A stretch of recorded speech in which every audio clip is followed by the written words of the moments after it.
Last month, a friend began to cross a flooded river in his car with me in it. I jumped out because I'd been caught on a flooded causeway before. I now have a letter from his lawyer asking for damages because the car was washed off the causeway and written off. Original post. Longtime reader here, and I'm pretty sure this is a case of my probably ex-friend being an idiot on a lawyer's letterhead or not telling his lawyer the whole story. When I'm in the middle of it, it feels a lot different though. We're in New South Wales, Australia. Early in November, we went to pick up car parts after work that my friend, I'll call him Aaron because his name's Aaron and I think he's being an idiot, had bought on eBay. We had to go through some back roads to get to the property. We picked everything up and all was well. It had been raining for a part of the day, but it really picked up when we were loading the parts. On the way back, we got to a causeway we had crossed just an hour before, but now it was covered in what looked like half a meter of water, so we stopped. I had been navigating and knew we could back up and take another much longer route, even though the highway was just a bit past the causeway. There was no way I was going through the water as it looked. I had been caught on a causeway 20 years ago in less water and had my car pushed off into the river. I didn't lose that car, but it was one of the scariest moments of my life. I said we had to turn back and could take a different road 10 kilometers around, which would take us via a bridge over the same river. Aaron decided to push on and started driving forward. I panicked and got straight out. It was far more water than I had gone through when I nearly lost my car and my life before. I got out well before the water, so I didn't let water into the car by the way. Aaron didn't even get halfway across before the water pushed his car off the side, rolled it completely over, and it ended up right on the bank 50 meters downstream. He was extremely lucky not to drown, and I ran down and helped him out. Immediately, he was aggressive and combative, saying that if my weight had still been in the car, he would have made it across. Admittedly, I'm over 130 kilograms, but his car is a 1,650 kilogram Commodore wagon with a couple hundred kilograms of eBay parts in the back, so it's not like I would have made much difference. We phoned for help, and the river went down within an hour, letting us cross the causeway on foot. We haven't spoken since, and he's been avoiding me in places we usually go. But on Friday, I received a letter from a lawyer I know is real in our town, but it sounds like it was written by my friend. It's asking for $50,000 for the car and personal damages because I made the car unsafe by getting out. It was a 1997 Commodore, maybe worth $1,500 on a good day. I think he's being a dickhead. Someone reassure me, it's not up to me to sit in someone's car when they're doing something dumb, is it? Ideally, I'd like to post him this link and responses if they're what I think they'll be. I want to contact his lawyer to tell them Aaron is being an idiot on their letterhead. But in the off chance it's for real, should I get my own lawyer to draft a "Stop this, you bunch of goons" letter? Now for the top comments before reading the update. So what I gather from this is, friend wants to cross a river-washed road. You say it's a bad idea. He says, "Nah mate, I'm doing it." You get out of fear for your own safety. Friend drives in, and car washes away. Your friend blames you because 130 kilograms could have saved it. Yeah, that sounds like a crock of turd. I don't think you are liable for anything. However, I would consult an attorney for legal advice pertaining to this situation. You were in imminent danger and acted to ensure your own safety. There is nothing wrong with that. However, do not repost responses here and show him what people say to you. You could be liable for reasons, or even be incriminated. Yeah, that's what happened. I got carried away in a moment of salivating over internet justice. I won't say anything to him about this post.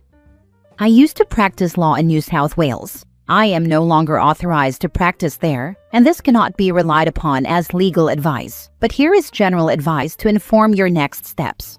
1. Observe whether the letter of demand states a due date and whether they provided you with time to reply. If you do not comply with those dates, then the next step for Aaron is to follow statutory process for reissuing the letter of demand until eventually bringing a claim to court for a debt owing. I recommend you look to New South Wales statute on the letter of demand process. It details the time periods and process. 2. Do not contact the lawyer or speak to Aaron, or write or say anything to them or other people around them. Do not try to write to them about your version of events. If I was advising a client, I would instruct them to delete any Reddit post as well, as it is relevant evidence that can be used to cross-examine any written evidence you wish to provide and may undermine your credibility as a witness. Given a formal dispute may be a he said, she said situation, your reliability as a witness is important. 3. You should retain a lawyer promptly, who will draft a response to the letter of demand and provide you with counsel. There's no due date or info about a time to reply, just a statement that because of my actions, their client is out a total of $50,000 and I need to pay it. It's like they've already found me guilty. There's nothing about court or how to pay or when. Makes me think it's more likely a fakie.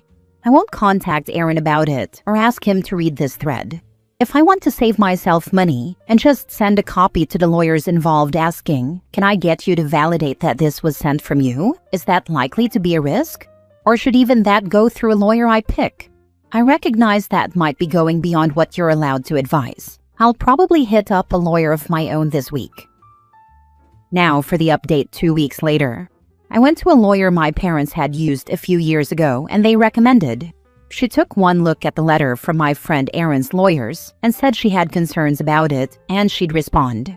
She contacted his lawyer, and my lawyer emailed me to tell me Aaron's lawyers aren't his lawyers at all, but to contact her if I heard more. Otherwise, no need for more action. Aaron apparently faked the letter and admitted as much to me yesterday when he finally decided to talk to me. He wants me to retract my complaint to his lawyers about him using their letterhead. I hadn't complained to them myself, so I did the time-honored thing and told him to go pound sand, but it might have rhymed with, go eat a bag of dicks. Next story. Update. My mom thinks a court will give her my house. Original post. I bought a small starter home during the housing market crash, completely by myself. I lived there for the better part of a decade before buying a larger home with my now husband. My parents really wanted to live there because it was small and easy to maintain. They have foreclosed in the past, so there's no way they'd be capable of someone giving them a mortgage. Also, my dad is retired and my mom doesn't work. They wanted to rent from me. For a discounted rent, they paid off the mortgage, let's say $50,000, with an over six-figure inheritance my parents got. A lease was written explaining that it was a prepayment of rent and their rent would be only the taxes and insurance, $350 a month. Basically only going up when taxes or insurance went up. We signed the lease with all the other typical stuff in it and had it notarized, and that's how it's been for a while now. So to be clear, I'm not making a dime on this house. I recently told them the rent would go up by $3. Yes, $3, because of a slight increase in the insurance. My mother lost her mind. She claimed I'm a money-hungry bitch, said she was going to rip out everything she did, garden and other cosmetic changes, that I owe her, and that I can't evict her because it's her house. She claims she's not responsible for the insurance. The lease says otherwise. That insurance hasn't been raised in a decade. Look at lumber prices, and that I'm trying to make her pay my personal homeowner's insurance.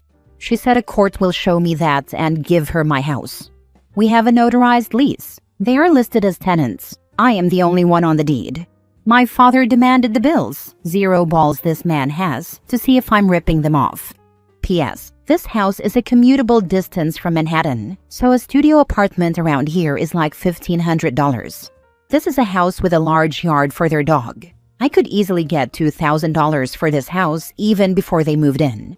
I sent them copies of the taxes and insurance showing only their address.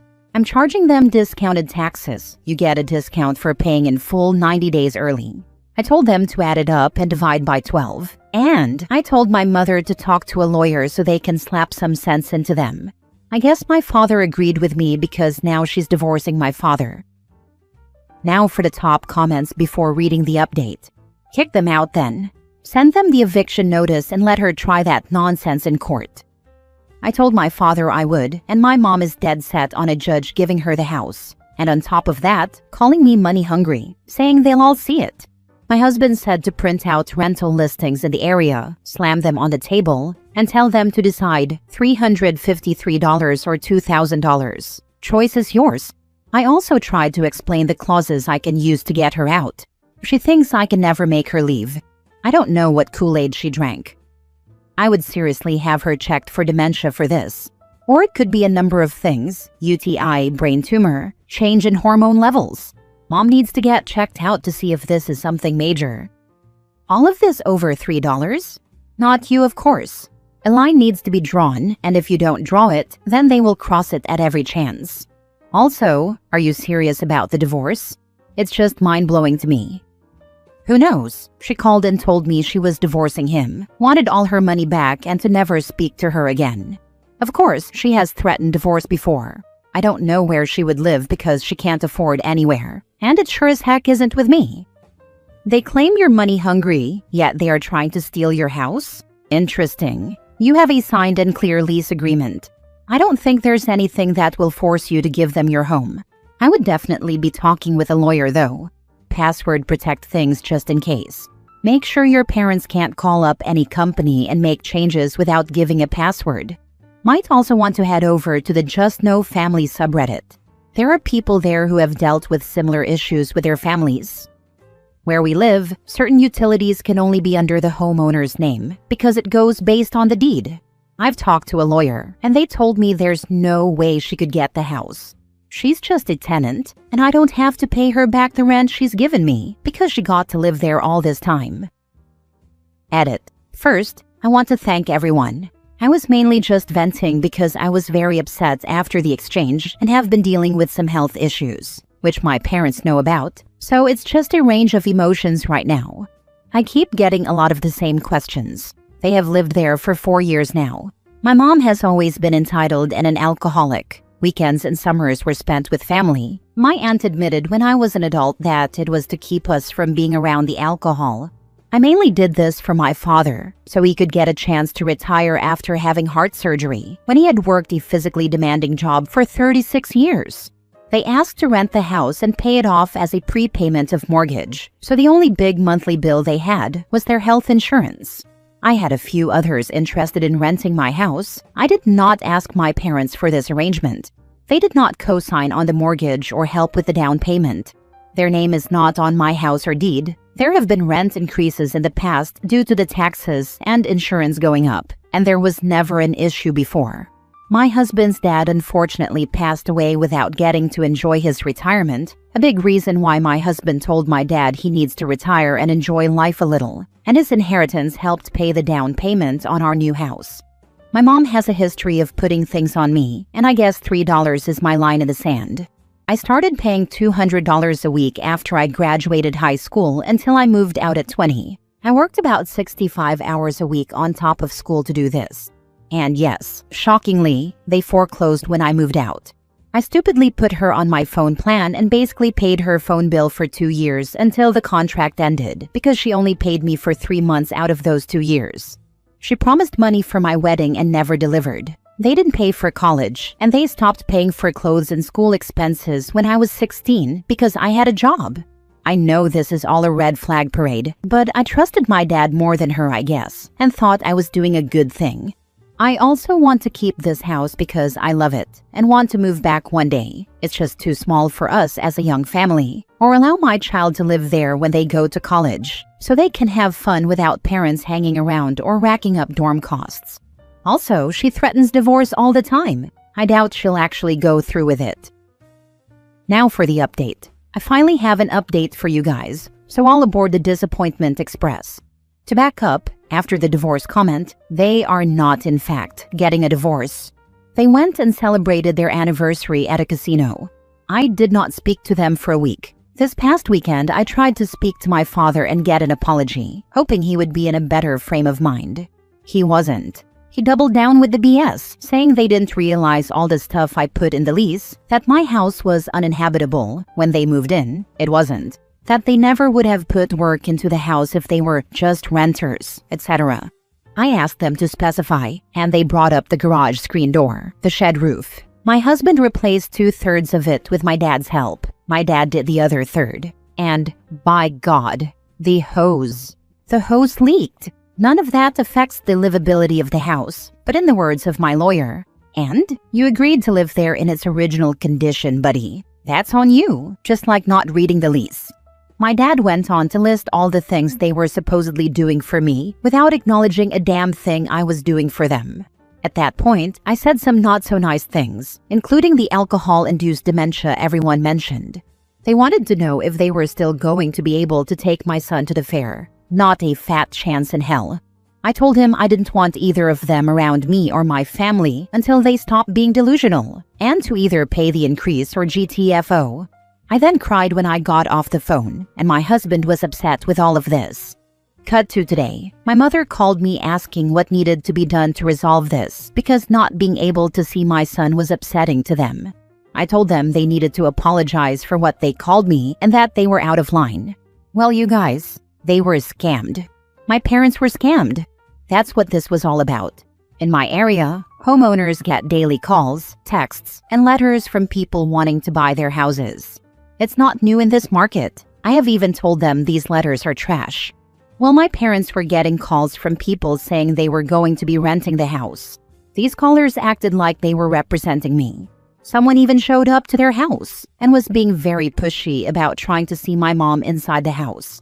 This all happened before I mentioned the rent increase. So when my mom heard rent increase, she thought these phone calls and this person were real, like I was going to raise the rent to something they couldn't afford and force them out.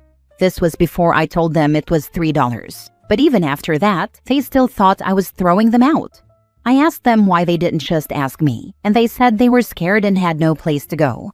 I explained to them that's not even how it works. I can't just rent a place with tenants. There's a whole legal process, and they should know this. They apologized for how they acted, for everything they said, and were embarrassed. They were even more embarrassed that they believed this person, officially realizing they had fallen for a scammer because they thought they were smarter than that. Thankfully, they hadn't given them money or information yet. I told them the scammers were probably setting them up for it. They'd pretend to rent a house, collect first, last security from the victim, and when the new tenants show up, the house is already occupied. Or they pretend they need money to let the current occupants stay. I have no idea why they believed or fell for this person, or why they never asked me in the first place since I don't, and wouldn't, hire a representative for my one house. Their cameras were off when the person came, but they're going to file a police report anyway. I told them to call the cops next time and file for harassment and trespassing if these people call or show up again. I got my apology from both parents. I explained everything in the lease and why it was legally written that way. I explained to them that I can't throw them out on the street on a whim, and that as long as they pay the minimum bills to live there, taxes and insurance, I will keep my end of the deal. So I guess that's my update. They're not getting evicted for now, but I might have to start monitoring them more closely to make sure they don't fall for other dumb scams.